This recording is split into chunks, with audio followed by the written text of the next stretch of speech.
So good morning, everyone, and welcome to our webinar on heat pumps in Indigenous communities. My name is Erin Peterson, and I am the program lead for climate and energy resilience at the Fraser Basin Council. I'll be facilitating the webinar today, and I have my colleagues Elena Chia and Alwyn Rutherford here as well, helping out. So if you have any tech support issues, please reach out to Elena, either through the chat box. You could do a direct message, or Elena will also put her email in the chat if you have any issues with sending a message through the chat. Before we get started, I'll just mention a couple of quick housekeeping items. We will keep the audience muted, but we have left the chat feature enabled, so you're welcome to chat with your fellow webinar guests. However, if you could please put your questions in the Q&A box, which you can find at the bottom of your screen, this will help us know where to look for them during the Q&A session. So I'm very fortunate today to be calling in from the unceded traditional territories of the Hulkaminam-speaking First Peoples, also known as Richmond, BC. I want to thank them for caring for these lands since time immemorial, and also to express my gratitude for the opportunity to live, work, and play here on these lands. I'd also like to affirm my commitment to learning from and working with Indigenous peoples and working to advance reconciliation any way that I can. We invite you to share the territories that you're calling in from in the chat box if you would like. So I'll just do a brief intro to FBC. So we are a charitable nonprofit society, and our programs do extend across the full province of BC now. We support governments, businesses, and community organizations in advancing collaborative solutions to sustainability issues. We work on initiatives that focus on partnership and collaboration around three strategic areas: climate change and air quality, watersheds and water resources, and sustainable and resilient communities. This webinar is part of the First Nations Home Energy Save program, which falls under the climate change program. So to distinguish from other energy efficiency programs, we don't offer rebates or funding, but we focus on learning and capacity building. So our mandate is to empower First Nations communities in BC to transition towards energy efficient housing through sharing success stories and building local capacity. And some of what we do include webinars like this, virtual and in-community training, mentorship, and peer networking. Just to plug a couple of our opportunities that we have available right now, we do offer learning grants, which are up to $1,000 and can be used for any Indigenous students in BC to attend a course, workshop, or conference related to energy efficiency. And our other program that we are promoting today is Ask an Energy Specialist, which offers short-term consulting support up to about 18 hours in areas of support such as community energy planning, engaging with residents, general energy management, or retrofits. So we'll put some links in the chat so you can learn a bit more about those. But without further ado, we will get on to the actual webinar itself. So we do have three wonderful speakers with us today. Thanks so much for taking the time to join us. So we'll start with three short presentations from the speakers, and then we will have time afterwards for a Q&A. So if questions do come up for you during the presentations, feel free to start putting them in the Q&A box. And I will say in advance that if we don't get to your question, we will try and follow up after the webinar. So let me just close this. I will get on to the first presentation. So let me introduce Holly. Holly Johnson is employed by the Skidegate Band Council on Haida Gwaii as a climate action coordinator. Holly focuses on planning and coordinating energy and climate activities and deliverables associated with capacity building, clean energy, demand-side management, and community engagement.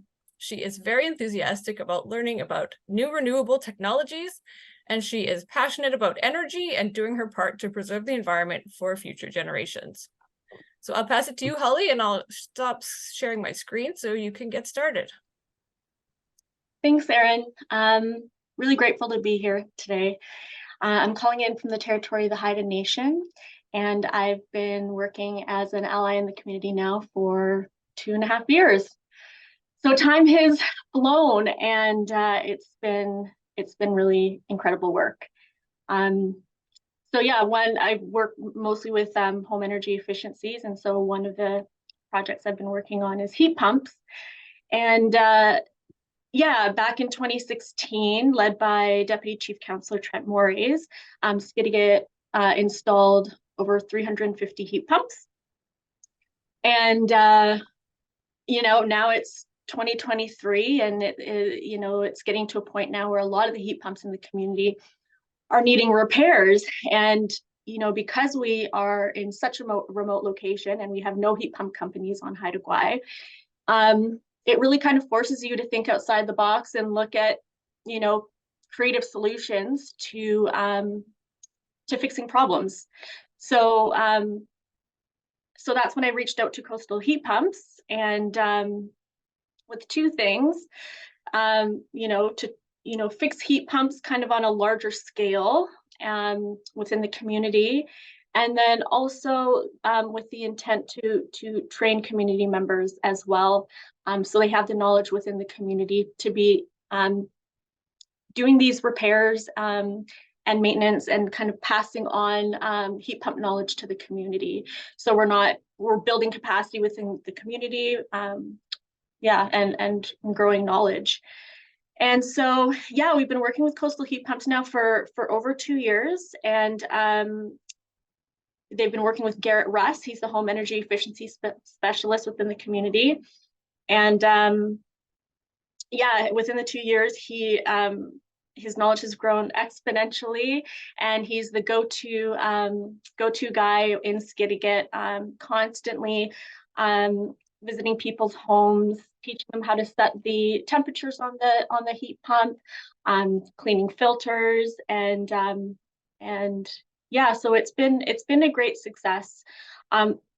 There's also been a lot of challenges as well in organizing this training. Lots of planning, calling everyone within the community and asking if they need their heat pump looked at. We're looking at around 60 people per visit. So it is a lot of work, a lot of planning, a lot of collaboration. But it's worked extremely well. And within this process as well, there's certain things that have been highlighted, like you start fixing one thing and then another thing kind of pops up and another thing. And so, one of the focuses now at this point is like, okay, well, we're training within the community, but then also talking with other coastal Indigenous communities. They're also facing similar barriers with heat pump fixes. And so it's like, okay, well, let's all try to figure out how we can start working together to address these needs. And so we started talking about, is there heat pump maintenance training out there, kind of developed on kind of like is there a curriculum out there? So we've been talking about that a little bit more, very beginning talks, but talking a bit with BC Hydro, and just kind of starting to like collaborate on ideas on what a training program could look like. And so that's kind of where we're at, and it's very exciting. And the motivation to look for solutions and to build up resilience within the community it's been really, really valuable and interesting work. And so again, also Garrett within the community, on the topic of capacity building, Garrett Russ, he's also completing home energy audit training with Indigenous Clean Energy. So once he's completed that testing, he'll be the first energy auditor on Haida Gwaii, or the only currently he'll be the only energy auditor on Haida Gwaii. So that's really positive news. And yeah, we also created a position within Skidegate called the Home Energy Efficiency Specialist, which Garrett is also in right now. And so within that role that we created, it kind of, it encompasses all the different energy needs within the community. So yeah, just really the focus has been like, where can we build, where can we collaborate, and where can we yeah, like looking forward to succeed in energy, building energy resiliency, really. So yeah, that's kind of what I've been working on with Garrett and other team members, and so yeah, that's where we're at.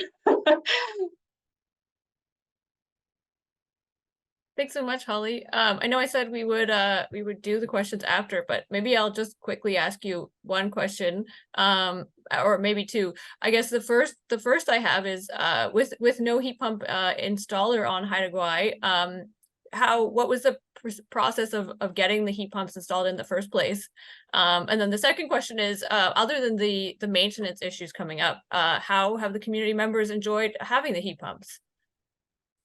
So, I mean, the heat pumps were installed in 2016, which was before my time, but there was previously a heat pump company on Haida Gwaii, and they installed the heat pumps. So that's how that happened.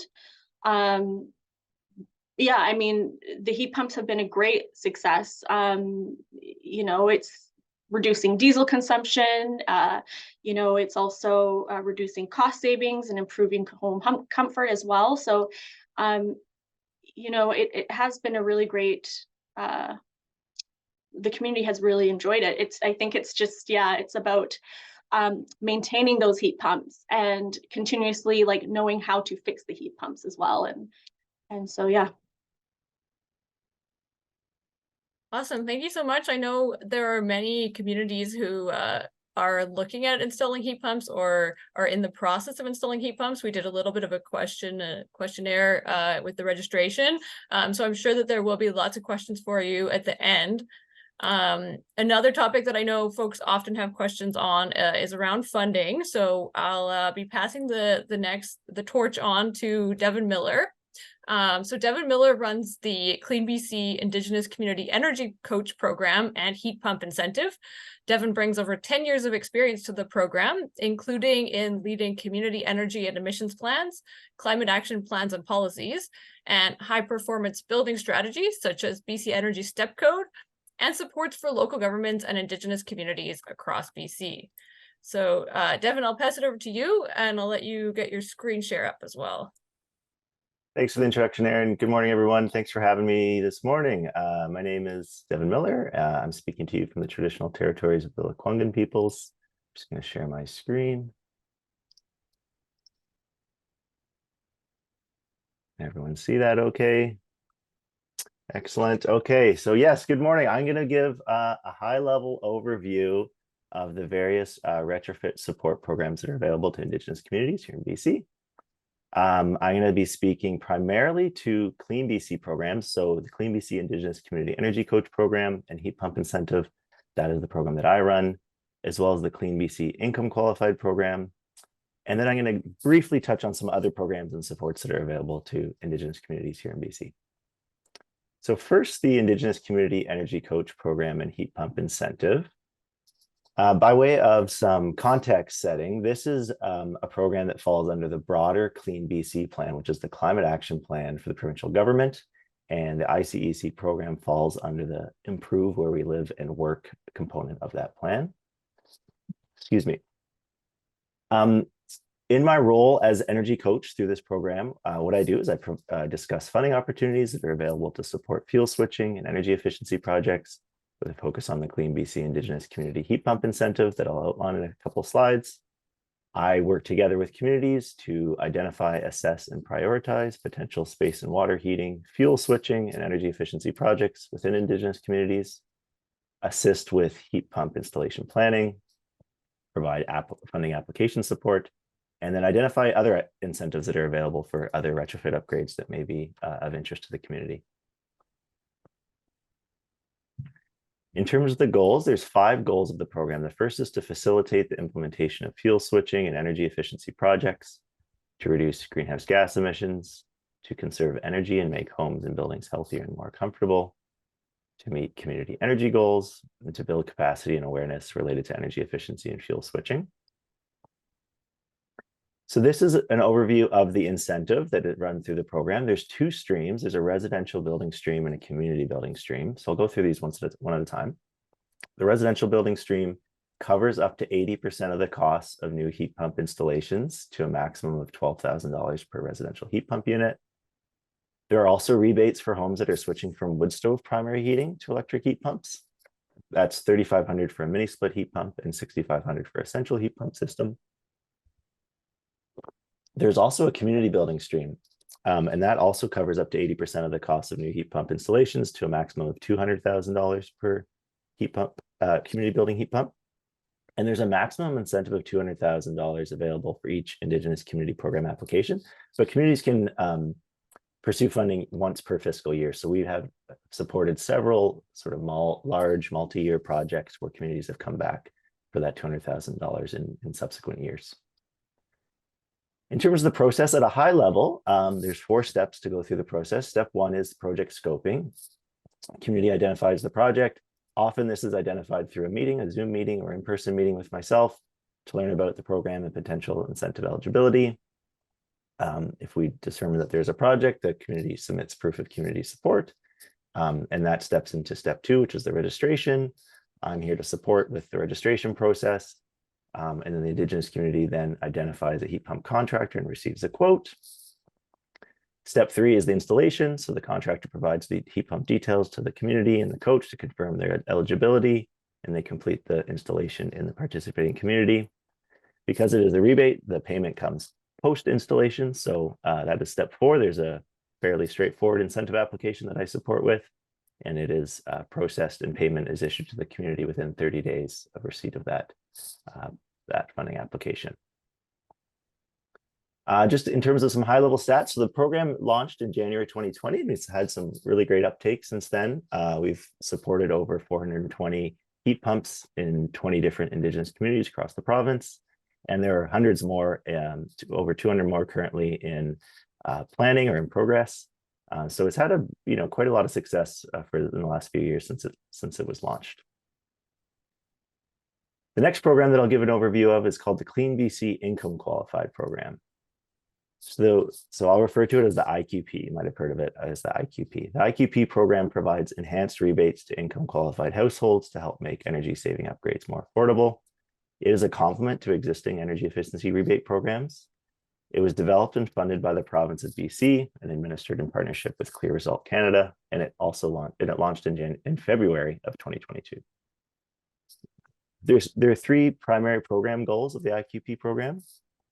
The first is to improve energy affordability, so enable income qualified households facing financial hardship to achieve higher efficiencies.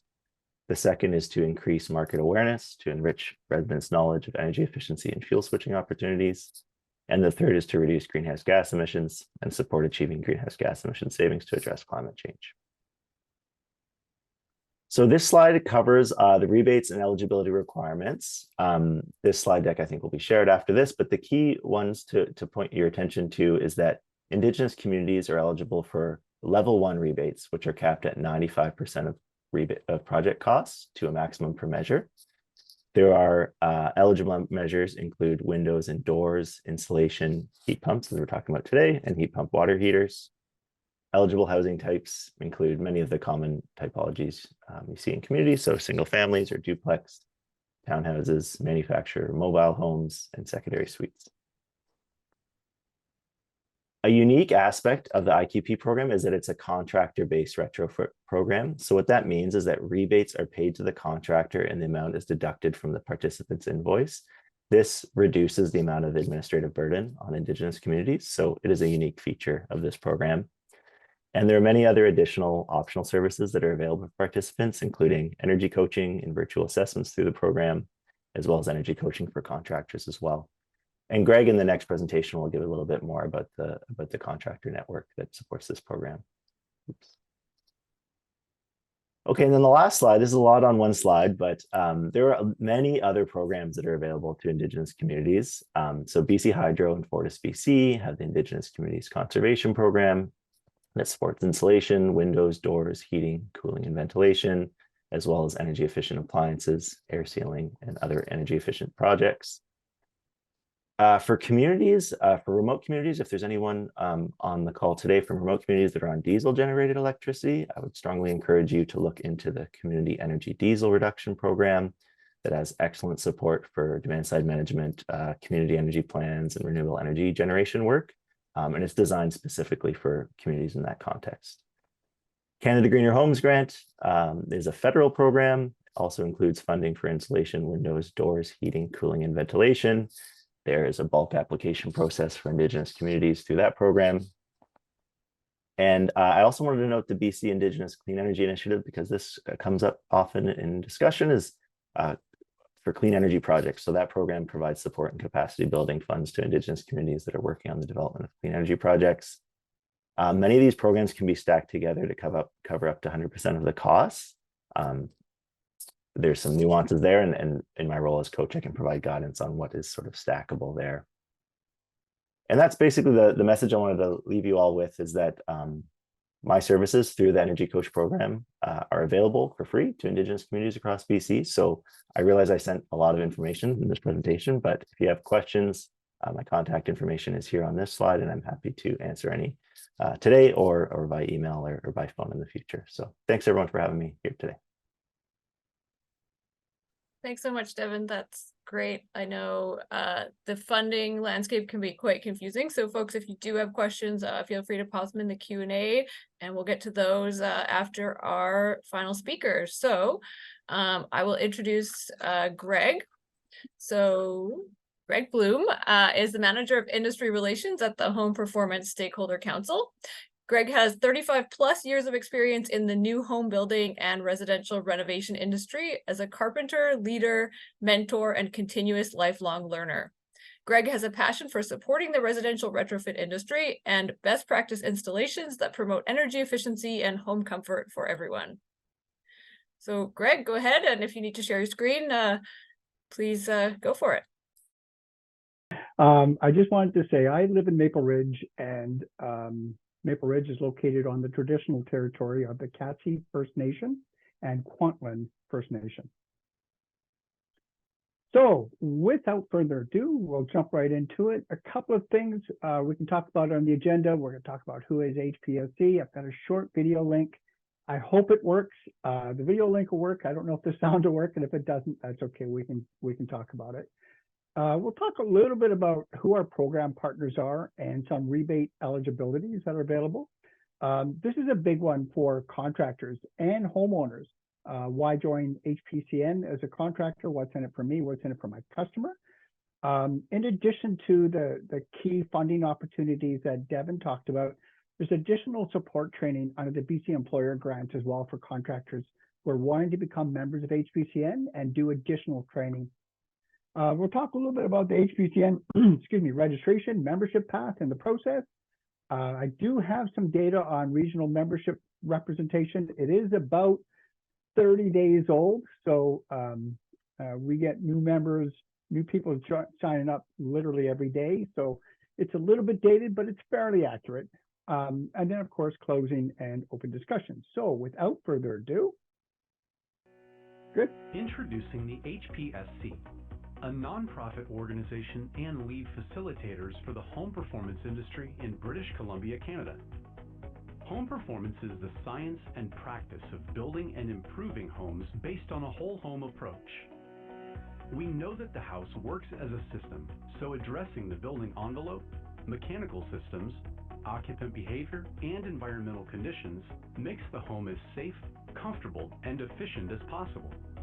Plus, it will stand the test of time.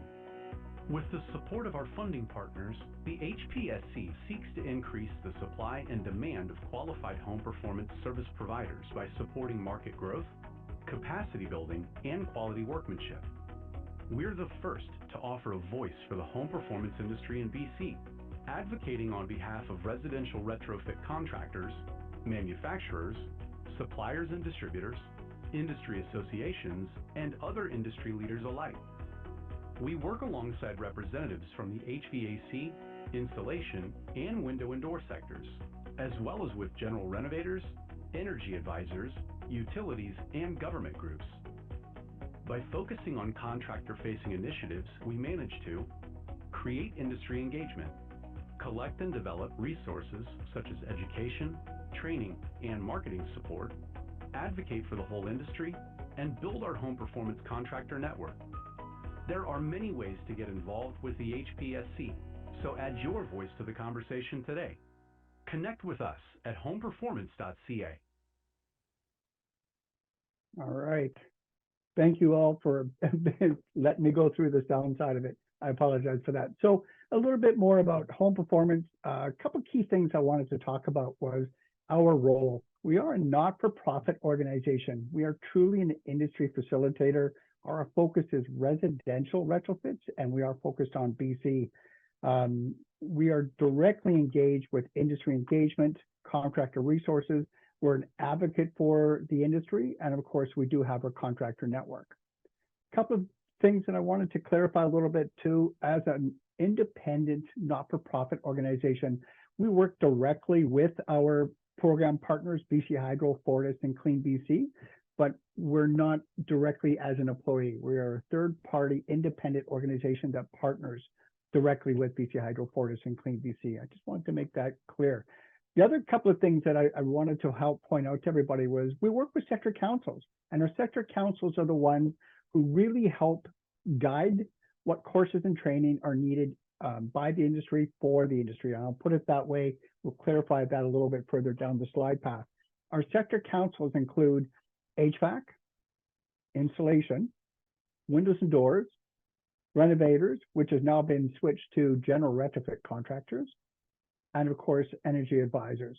We also work directly with contractors who are members, advisors, suppliers, manufacturers, and associations. These are industry experts that make up our sector councils. And from our sector councils, we then have an industry advisory committee who works directly with program partners and our board of directors. So that's kind of the filter, that's the process of how we got to where we are. So in terms of membership with HPCN, we have HVAC membership available. We have insulation membership available. We have window and door membership available. General retrofit and energy advisor membership is being worked out as we speak. We're hoping to have those ready by Q2 of 2024. So without that, let's get into a little bit about who is HPCN and HPSC. I get this a lot. People will stop me halfway through and say, Greg, what does HPSC mean? Home Performance Stakeholder Council. Same thing with HPCN, Home Performance Contractor Network. So this Home Performance Stakeholder Council is our organization. The Home Performance Contractor Network are contractors who have either gone through all the courses and membership requirements to be a member or going through that process to become a member. Our training industry partners include, for an example, NAMA, Ben Canada, FGIA, TECA, HRAI, BC Housing, BCIT, and Canadian Homeowners Association of BC. I'm probably missing one or two. This slide's a couple of months old, so please forgive me on that. Our program partners currently exist of CleanBC, BC Hydro, Fortis BC, PNG, which is Pacific Natural Gas, City Vancouver, and Van City. So a little bit about the membership and rebate eligibility. So to Devon's earlier points, he talked about some great rebates, one of which is the income qualified program offer. So in order for contractors to be eligible for that particular rebate, they must be a full and current and active member of Home Builders Association of HPCN, Home Performance Contractor Network. There's other requirements, as you can see, that are set up for membership as well. On the P&G side, so for those of you who are working with P&G, boiler and furnace tune-ups and smart thermostat installations. But of course, as you can see with CleanBC, Hydro, and Fortis, there's other programs as well. The big focus is really on heat pumps, but it does include insulation, windows and doors as well. So for a contractor, why join HPCN? What's in it for my customer? Well, really access to available and participating rebate programs now and in the future. This is a big one. Knowledge and comfort that they're working with a registered qualified contractor who's available in public search tools. We'll get into it in a couple more slides, what it takes to be a qualified contractor with HPCN. And of course, Home Performance Stakeholder Council contractor management process. It's really high level. It's more on the operational side. So we make sure that contractors always are updating their insurance, business licenses, WorkSafe BC as required. Their training has to be updated. So we do all that internally. We make sure all that's being done on a regular basis. So what's in it for my company as a contractor? Well, because we're not for profit, we have no membership fees. We have subsidized training and qualifications. The key thing there is, while funds are available, eligibility for rebate incentive programs, public recognition for quality work and use of the coveted Home Performance Contractor logo. And that's what you see in the bottom corner down here, the Home Performance Contractor Network logo. Invitation to exclusive networking, engagement, training opportunities. The other big one is access to continuous learning paths. So this is a big one for contractors. And the key thing is that it's designed by the retrofit industry for the retrofit industry. So this isn't Greg sitting up on his high horse saying, hey, you know, it'd be really cool. This is their sector councils working directly with industry experts, working with the industry and getting feedback, what courses are available, what can be done, what needs to be done going forward.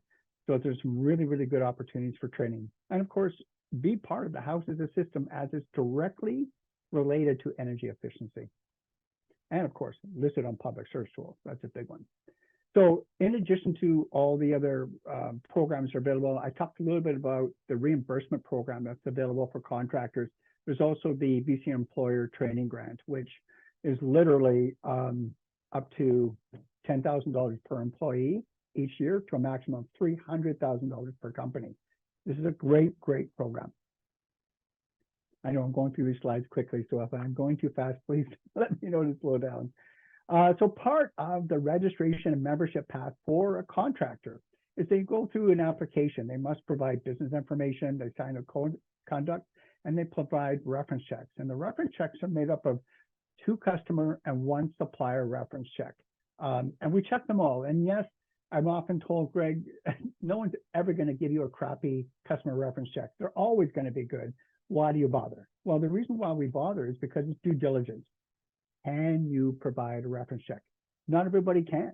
So we do check, we do call every time. The supplier reference check is probably the biggest one, at least for me.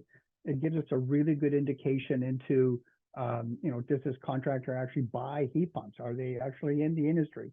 Are they moving forward with this? Are they aware that their account is in good standing order? Any ongoing customer or safety complaints that they're aware of? We ask these questions. We don't get into the details. We don't ask our supplier references details on their accounts. Not our business, don't need to know. We just need to know, is it in good standing order? And if it is, we're good to go. The next side of it is qualification. So the training that the contractors must do is very specific to their sector. And we'll get into that in a couple of other slides. The next is business documents and agreements. So contractors must provide municipal regional business licenses, proof of warranty, updated insurance, and WorkSafe BC clearance letter. I want to back up to the business licenses side of it. One of the things that contractors will say is, well, Greg, I have a business license in Burnaby. I don't need to have one in New West or Abbotsford or Hope or Chilliwack. I'm good. I have one in one location. I'm good to go. Well, the truth is, it's law in BC that you have a business license in any town or municipality that you work in. And I'll say, hey, if you got one in Victoria and you want to work out in Langford, phone the city of Langford, for example, on Vancouver Island, and ask, I'm going to do a heat pump. I got a license in Victoria. Do I have to have one in Langford? And they're going to answer with, oh yeah, every time, you bet you do. So we make sure that they provide us with a current and update business license for any city, town, or municipality that a contractor wants to be listed in the public search tool on our website. Okay, that's really, really important to us. There is some intercommunity, there's intercity, right, licenses that they can have, and any areas or regions or that don't have or are not incorporated, then they're not required to provide a business license for that. In terms of Indigenous communities, I think there's some area for discussion on that side of it. We can definitely work with Indigenous communities to make sure that any contractors that are working in those areas are qualified to do so, but we'll get into that in a few other slides. So the last thing is, of course, membership, and as I discussed earlier, ongoing contractor management. It's really, really important that a contractor has to complete all of the courses and training required for key employees within their company before they can submit for reimbursement for any of their courses and training. It's kind of a carrot and a stick type of thing. So as we move forward, we'll talk a little bit about the registration process itself. So in terms of HVAC, in the first 1 to 4 steps, for an example, they must apply online, they provide their references, they sign the code of conduct, and yes, contractors have access to about how long each step takes, which a lot of them want to know this stuff. So we make sure it's crystal clear, no surprises, no gotchas. It's not about that. Any contractors wanting to go through their membership with us, we provide them with all of this information before they even get started. So we want to make sure that they're fully aware and fully understand what the steps are if they ask. Not always do they.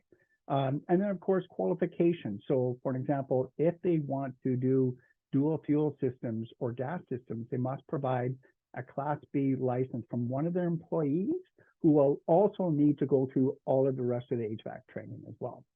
One of the key courses initially is called Retrofitting with a House as a System approach.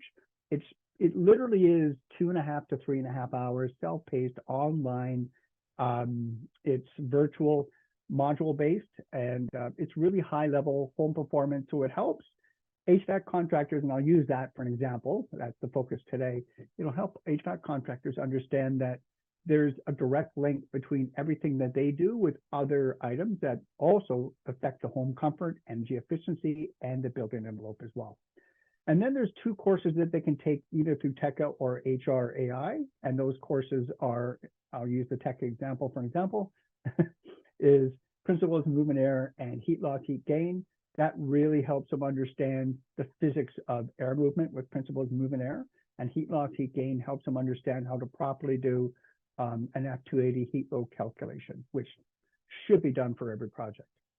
Once they've completed those steps, they then provide their business documents, they sign a contract, they finish their training, and they're training what we call the advanced in stage 7, which is quality installation of forced air furnaces and air source heat pump retrofits in BC.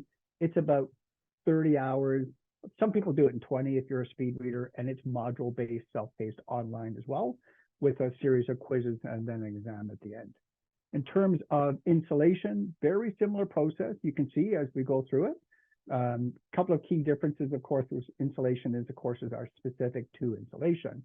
House as a System approach is done by everybody. There is a course through NEMA that takes about 2.5 hours. And then, of course, our module 0 through 2, that's what's required to get through the fundamental to become a member. Once they pass those stages, they then upload their business document, sign an agreement, and then in order to complete their reimbursement, plus they have to do these advanced courses. I should have mentioned this on the previous slide too. You have to complete their advanced courses, stage 7, within 6 months, or they could be suspended. So we give them 6 months in addition to complete these advanced courses. The fundamentals are what's needed to get, focused on doing the right things, the best practices, and the advanced course are to apply what they've learned with the advanced course as well. In terms of windows and doors, again, very similar step, very similar stages. And then if I go to the advanced side of it, you'll notice that there is no step 7 at this point. It's being worked on as we speak. This will be an in-person hands-on training that will be available across the province in key locations, and expect that to be rolled out by I'd say end of Q1, maybe beginning of Q2 2024 is probably a more reasonable timeline. So let's talk about regional representation. So where are the contractors? How many are registered? what's the location. So we track all this. Our system allows us to see where we need to focus and where we need to move forward. Just an FYI, as we speak, we are hiring another me, I guess, as it were, to work primarily in the remote and rural areas of BC.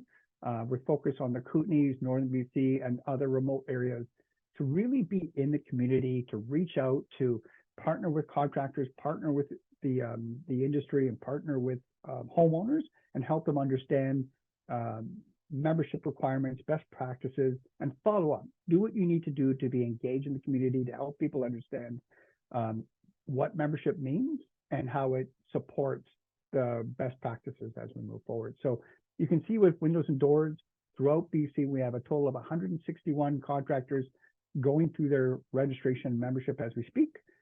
We have 54 that are full members. And as you can see in the North and North Coast, that's a pretty small number. So that's why we're hiring somebody to really help support Central and Southeast and North and North Coast. In the Lower Mainland, there's only 19 companies, but they tend to be bigger companies. So that's less of an issue. But in the remote areas, we need to focus more on finding the right people. In terms of HVAC, you can see those numbers are significant. Under full members, we have 530 full members with another 493 in addition going through their membership. As you can see, again, we're fairly well supported. North and North Coast, for example, has the lowest numbers, but we're starting to see an uptake of contractors wanting to become members, mostly because in order to access the income qualified program rebate, they have to be a full member. So that's a big part of it. But the other side of it, I like to think that they're joining HPCN because they're seeing a learning path that's current, revised, updated, and it's by the industry, for the industry. So it helps them understand not just current training and best practices, but it helps them understand new technology in terms of how do you engage with that into the industry. And the key thing to remember with the courses and training that we have is they're fluid. So we review them on a regular basis. And if it does need to be updated, they're updated. If we do need to make changes, we make changes. I can't get into too much detail on this today, but there is some significant course updates to HVAC, windows and doors and insulation coming for 2024 that'll really help those tactile learners understand those best practices firsthand, but stay tuned for that. So insulation, I jumped ahead a little bit. On the insulation side, we have a total of 123 members with another 251. And keep in mind, these memberships are contractors, not necessarily how many people within their company has gone through all the courses and training. There could be 1, there could be 5, could be 10. So our total numbers in BC are 707 contractors that are full members with another 905. I can tell you this slide is a few weeks old. Right now we have 730 full members throughout BC. Absolutely fantastic. We're excited about this. We're seeing a lot of engagement. The other side of it too is we know that the courses and training that contractors go through, they're good, they're really good. There's room for improvement. There always is. There's fluidity to that. But as I previously mentioned, updates are coming. But at the same time, we know that there's other things that can be done to help support this. And I think one of the key things I heard earlier from an other presenter was energy advisors in Indigenous communities. That's fantastic. I was super glad to hear that. I think that's an absolute need and a direct link to doing the right thing throughout the whole process. Whew. I hope I'm okay for time. So with that said, I'm done.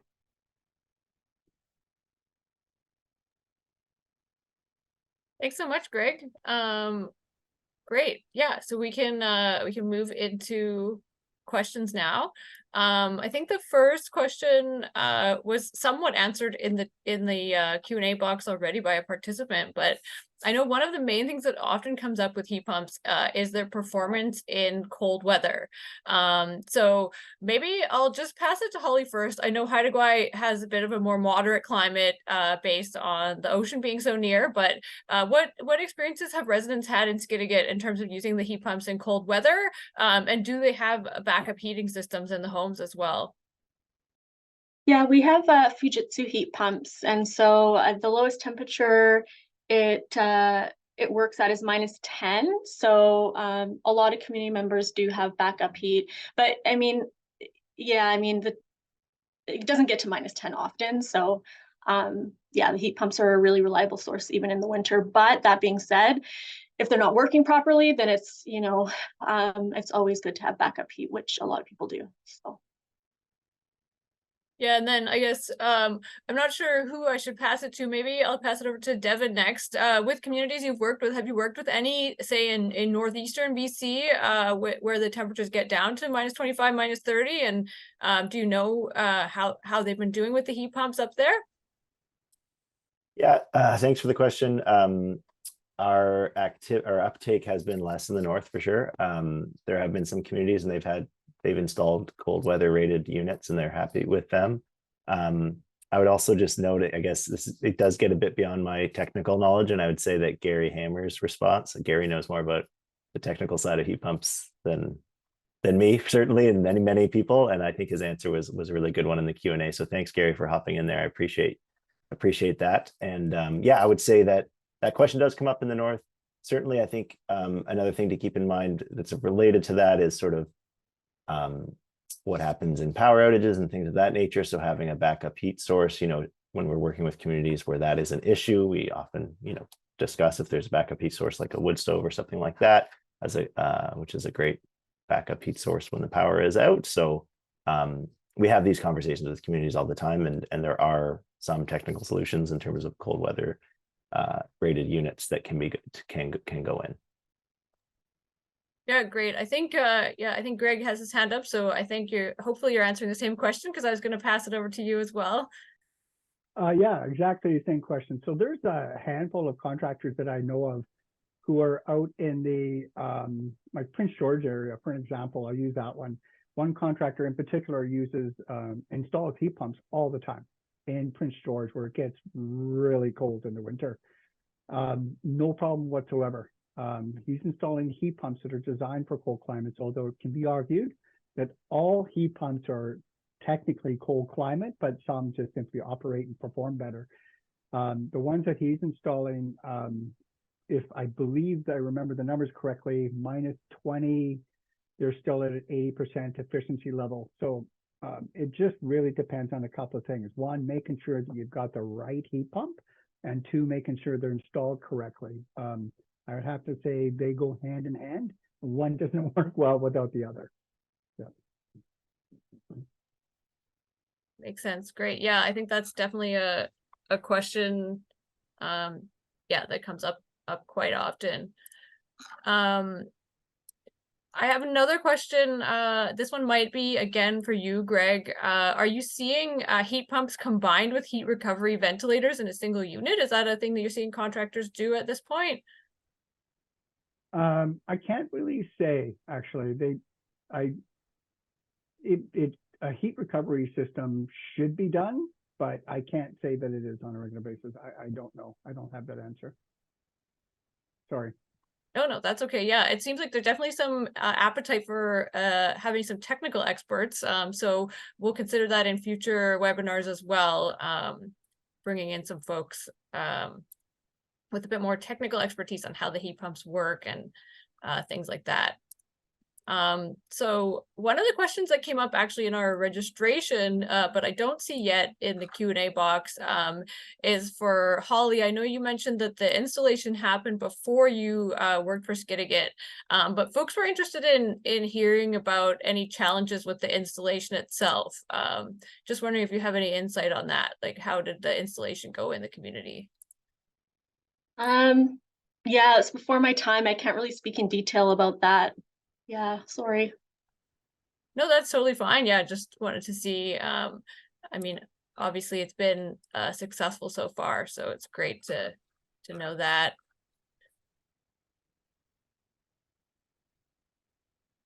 Okay, so next question. Greg, I know you mentioned that you're working on increasing the contractor representation in the network. Do you have any tips for communities if they are looking for a contractor and there isn't one available in the network in their area? Are there some questions they should ask or things they should be looking for in that contractor? Yeah, it's a great question. It's not completely uncommon for myself or our team to get a reach out from a contractor who says, hey, evidently my customers qualify for all these rebates and I'm not on the list. What do I need to do? So a lot of it is to your point, it's really customer driven. So if you know of an HVAC contractor who's not on the list, reach out to us. Let us know. You can reach out to me direct. I'm happy to reach out to anybody who's in these areas already to help them understand the value of membership and what they get from it and walk them through it.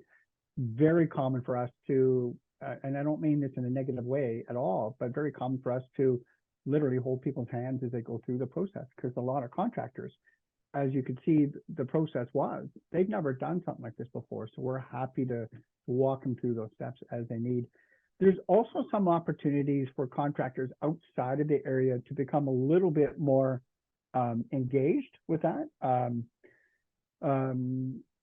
There is some discussion with that. My only concern with outside contractors becoming more engaged with Indigenous communities is you either A, have to be able to service it, or B, work with the Indigenous community to train people who live there to learn how to do heat pump installations. I know Devon and I talked about this morning actually, or learn how to service heat pumps.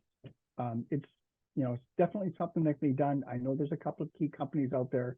I won't say who today, it's not the right time, but there's some companies out there that I know they're eager to do that. I know Coastal has been an amazing partner with that type of stuff. Dawn, if you're on the call, yay, Coastal. But it's tough to say. Now, I should mention this too. We do have additional top-ups and funding available for rural area contractors who are looking to become members. We do provide reimbursement, like I said, for contractors who become members. But for rural areas like that, we also have $300 additional top-ups to contractors who make the effort to become members, just to help incentivize that side of it a little bit more. Great, thanks so much. Devon, did you want to contribute on the same question there? Yeah, I was gonna add to it and also comment on some of Leo's comments, which I think are great around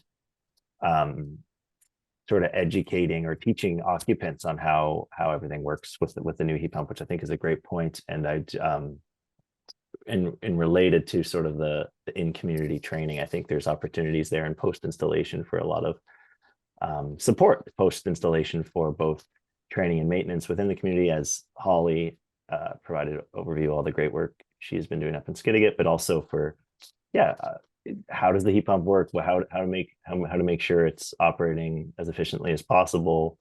How does it work differently than a typical furnace? All that kind of thing, I think, is a great point, and we do try to support that as much as possible through the programs. But I think it's a good point and potentially one where some additional programming could come forward in the future. So I think it's a great comment. Nice, thanks so much. Devon, I noticed you were doing a really great job of answering questions in the Q&A box. We had a couple questions. Maybe I'll just bring them forward just in case folks didn't get a chance to see your answers. Someone was asking about can they do more than one home at once through your funding program, and then the maximum subsidy per house. So maybe you just want to speak a little bit to those just in case people didn't get a chance to read your answers in the box. Yeah, for sure. So the answer depends a little bit. I guess one answer is that most of these programs are designed to be bulk applications to support multiple installations. The rebate amounts, as I showed in my presentation, so they'll be on those slides. I think these are being shared. Depends a little bit on the program, and primarily to do with what the main existing heating system is. So in general, there's higher rebates available if you're an on-grid community and you're switching from fossil fuel systems, so natural gas or propane or oil, and a little bit less if you're switching from electric heat pumps. But in general, there's funding for pretty much any of the energy efficiency work you would be looking to do. And part of my role as the coach is I'm happy to meet with anybody on the call and sort of walk through the projects you're looking to do and what the available funding is for that. But certainly, yes, these programs are not designed to be one home at a time. They're designed to be community-led bulk installations. Yeah, great. I think that definitely will be helpful. It doesn't make a lot of sense to go one at a time in many cases. I have a question here that maybe Holly can speak to. I'm not sure. I know you were mentioning a lot of your challenges around maintenance. Somebody's asking in the chat about average cost for maintenance and repair, and I assume that's going to vary significantly because over on Haida Gwaii, if you have no one to do it, then I assume the cost will go up a lot because you're having folks travel in. Greg, I don't know if you would know about average cost, like in maybe a rural area versus an area like Haida Gwaii. But maybe Holly, if you have any comments on that first, and then we'll go to Greg. Yeah, I mean, yeah, part of the process is that coastal heat pumps comes in, they do assessment of the heat pumps that are not working, and then they're either covered under warranty or they're not. And if they're not, then part of my job is to seek funding so that we can then order those parts to fix the heat pumps. And yeah, just the reality is it's not cheap. So, you know, it all depends on what part of the heat pump you need. But yeah, I mean, it goes up, one part can be thousands of dollars. And that's for one heat pump. So when you think about that on a larger scale, it's like funding is a very key component. And you know, consistent funding, you know, it's you know, when you're wanting to keep up with the maintenance and repairs, it's like you want to kind of have that energy security and funding security, so you're not constantly kind of like grasping, okay, where's the next funding going to be for next, and it's almost Christmas, like it's almost winter, where, you know, so it really, you know, thinking about this process, it's like funding security is so important, really. So Yeah, I think that's kind of a theme across every program that we work on. So yeah, it's good to know that Skidegate is kind of paving the way and really having these conversations, because I think that you were one of the first communities to do a big heat pump installation. So you might be one of the first communities experiencing some of these maintenance challenges as well. Greg, any comments on the sort of ongoing maintenance costs? Yeah, a couple of things on that. You know, it's often on the maintenance side, it's important that your systems are properly maintained and reviewed once a year or every 2 years, whatever the system requires. That's part of it. But the bigger picture on all that is all of a sudden something doesn't work. You have no heat and it's -10 outside. That's the bigger side of the whole service side. It's being able to have somebody local who can provide that service to go in and troubleshoot and say, you know what, it's something with your thermostat, or maybe it's a system error, whatever the case may be. I think that's the bigger challenge, and finding contractors to parachute in to do that can be really expensive. And a lot of the guys that do that kind of stuff tend not to want to do it unless they actually installed it. Most guys won't want to touch another person's work. I know it's a really funny industry that way. But at the same time, I think the important thing is finding people, training people locally within the Indigenous communities who can provide the service requirements for a heat pump. I think that's key. I really, really do. Especially if during the winter something goes out of control, and you know, you can go in and make a quick fix. Not always a quick fix, I know, but sometimes it is a quick fix as opposed to somebody going without heat.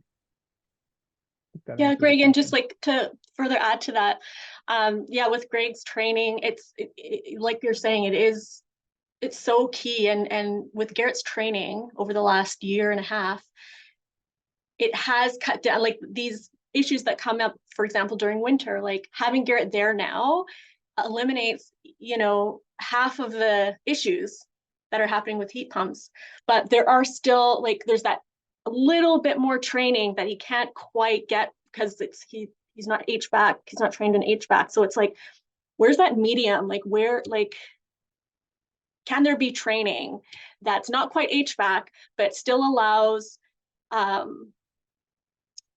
still gets to a type of training that can still hit some key issues with heat pumps, you know, like, where's that medium?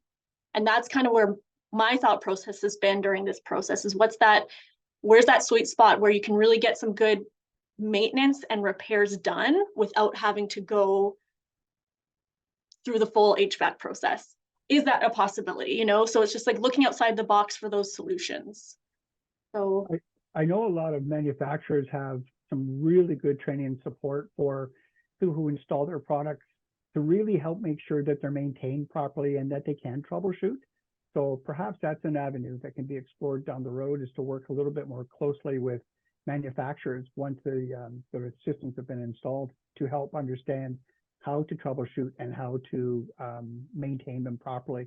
Because again, you know, asking a company who installed it, who's located 6 hours away, to come and, you know, just do a quick run through and make sure that systems are running correctly once a year, it's a big ask. And it can be done. Some do it, and that's fair, but that's a big ask in a lot of areas. So going back to your point, if you can find somebody like that, you know, maybe there's a way to connect them with manufacturers. That's something we can talk about offline. Awesome. Yeah, I know in our registration, we had a lot of folks from various different support organizations as well. So I think that's important for folks to hear, that these are the challenges that are coming up and that there might be some innovative approaches needed to address them. So yeah, thank you both for sharing your experiences and your thoughts on the maintenance issue. There was one more question around maintenance. So Jackson's asking, were these major repairs just coming up this year after your 2016 installation, or has it been more ongoing, Holly? I think, yeah, they've been slowly trickling in. It hasn't just happened like within this year.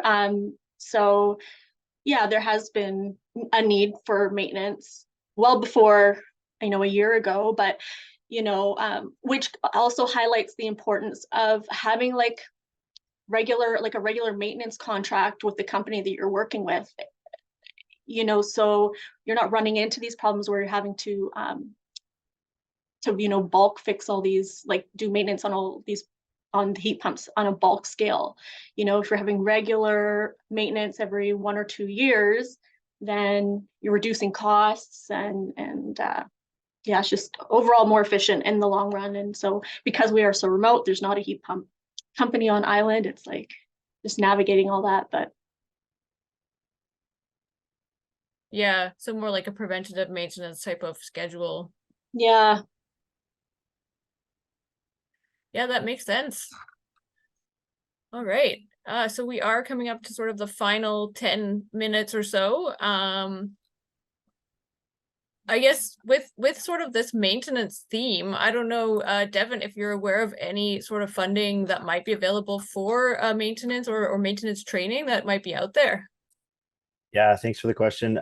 So through my program, which is the Indigenous Community Energy Coach Program and Heat Pump Incentive, 1 year's maintenance is included as part of the eligible cost, which is, you know, a good idea to check in to make sure the unit's running well in the first year. But beyond that, it's actually pretty light in terms of funding available right now, as well as the training and maintenance. And I think that's, you know, there's a lot of work going on to improve program offerings that are available. And certainly this is something that comes up a lot. So that might be captured in future programming, but is not currently, there's no currently, I guess the best way to put it is there's no currently dedicated program for that specific item.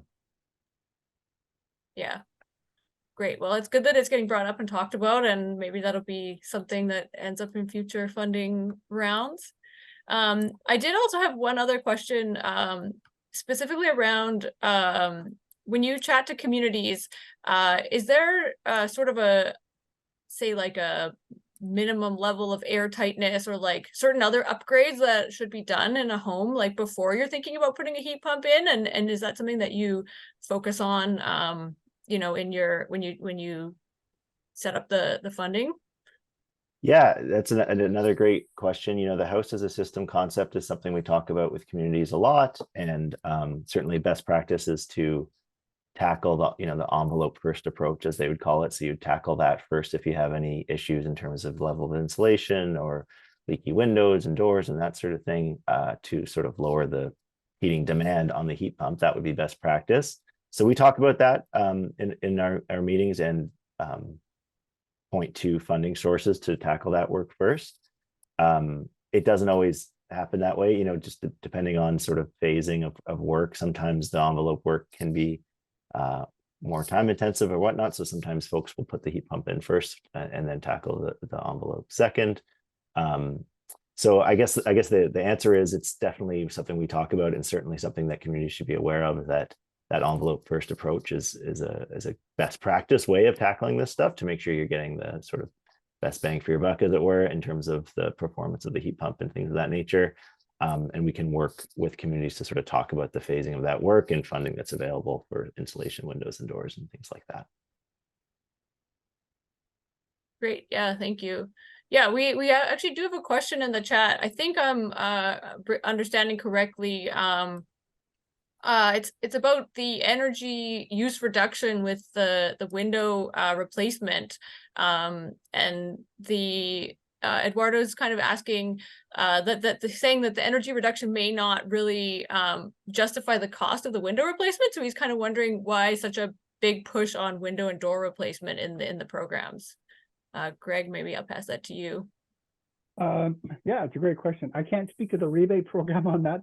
I'll leave that for Devon, but it's a good question. You know, if you look at the energy savings that a heat pump would do based on cost, as opposed to the energy savings a window would do based on cost, he's right. HVAC does seem to have a bigger priority. However, with your windows, and this is something that Devon kind of talked about before, if you do not focus on your building envelope first, it's likely that a couple of things will happen with your heat pump. It's not sized correctly. It's not ever going to be near as efficient as it's designed to be. Heat pumps are designed to be efficient under certain circumstances, as it were. And if you have, and often I see the single pane aluminum windows, and the contractor says, don't worry about that. Let's get a heat pump in, biggest bang for your buck. That is true. That is absolutely true. No one can argue that. However, like I originally said, the system will never work 100% correctly, and it will likely not even be sized correctly. If you update your insulation and your windows first, A, you size your system correctly, it can operate at its highest efficiency, and B, it makes your whole home better. So it's a tough one to answer. Yes, windows are expensive, and maybe a little too expensive, to be honest with you, for what you get, but it does need to be addressed first. And it's one of those things, right? It's there's nothing more that you can do. I do acknowledge, though, there's a lot of people out there who will say, look, I only have a budget for X, and my biggest bang is my heat pump. That's all I got a budget for. Then fair enough, do your heat pump. If that's what you can do, then do it. But at the same time, just remember, and Devon kind of mentioned this before, do your building envelope as you can when you can. If you don't have the budget to do it, it will make a huge difference. I can't tell you how often I've talked to people who've gone from a single pane window to a triple pane, and they've said, it blows my mind. Sound transmission is better. My home is much more comfortable. I don't feel like I have cold air coming in all the time when there's no breeze on a cold day, you know, the convection process. So it is a good thing to do. But yeah, heat pumps are definitely your biggest bang for your buck, no question. Great. Yeah, thank you. Devon, anything to add? Yeah, that was a great answer, Greg. I think, yeah, speaking to the envelope first approach is partly why they're included in the funding program offers, as well as, you know, those programs are also, you know, they're focused on energy and emissions reduction, but also improving comfort in the homes as well. And that's a huge way of doing that.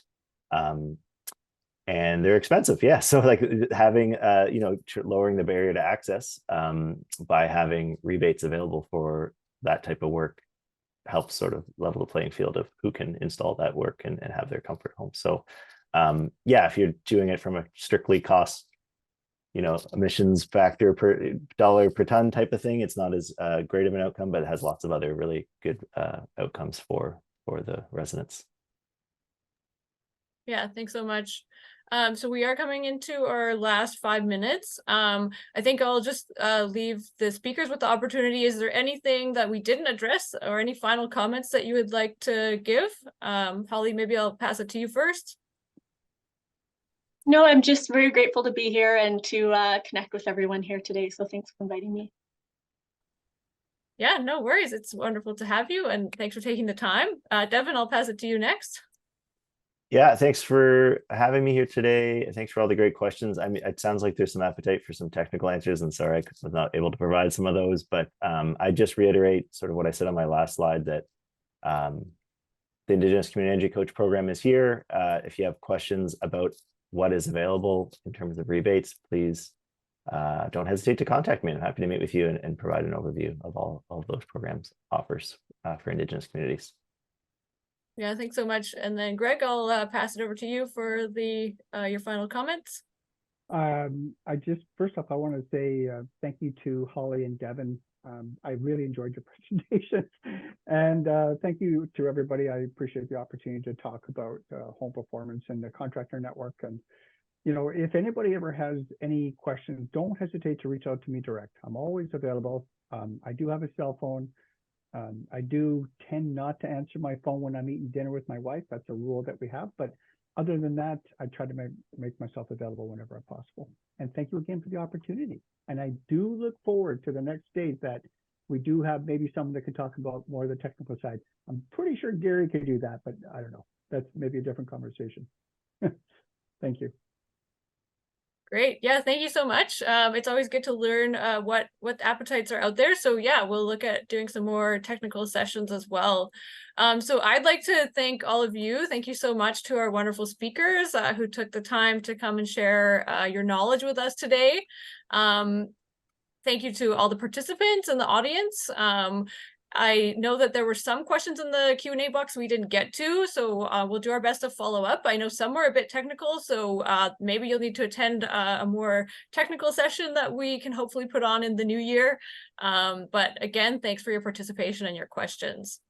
So I also want to let you know we are planning to do kind of a more informal virtual networking session around heat pumps with another community presenter. It's not quite the technical one that you've kind of indicated interest in today, but we are planning to schedule that for February. So if you're interested in another more informal type of event, that'll be virtual as well. We invite you to sign up for our newsletter, and you'll see announcements for our events in there as well. When you close the webinar today, you will see a short survey in your browser. If you have time, we would really appreciate your feedback. And that'll help us make future events and webinars better. And with that, I'll say thank you again and have a wonderful afternoon.